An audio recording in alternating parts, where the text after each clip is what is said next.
ચિનાબ નદીએ ભયજનક સપાટી વટાવી નીચાણવાળા વિસ્તારો થયા જળમગ્ન। જમ્મુ અને કાશ્મીરના રામબન જિલ્લામાં ભારે વરસાદને કારણે ચિનાબ નદીના જળસ્તરમાં ભયજનક વધારો થયો છે। નદીનું પાણી ભયજનક સપાટીથી ઉપર વહેતા મૈત્રા સહિતના નીચાણવાળા વિસ્તારોમાં આવેલા ઘરો અને દુકાનોમાં પાણી ઘૂસી ગયા છે, જેના કારણે જનજીવન પર પણ ગંભીર અસર પડી છે। જિલ્લા પ્રશાસન દ્વારા પ્રાપ્ત માહિતી અનુસાર સતત વરસાદને કારણે ચિનાબ નદીનું જળસ્તર ભયજનક સ્તરને પાર કરી ગયું હતું।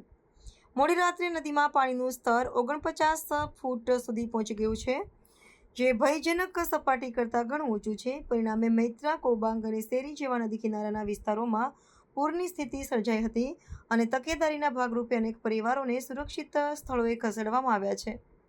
સ્થિતિની ગંભીરતાને ધ્યાનમાં રાખીને જિલ્લા પ્રશાસનને રાહત અને બચાવ કાર્ય માટેની ટુકડીઓને સતર્ક કરી દીધી છે અને નાગરિકોને નદી તેમજ સૂચના આપી છે। જો કે છેલ્લા કેટલાય કલાકોમાં પાણીનું સ્તર ઘટવાનું શરૂ થયું છે, તેમ છતાં ભારે વરસાદની આગાહીને પગલે પ્રશાસનને લોકોને સાવચેત રહેવા અપીલ કરી છે।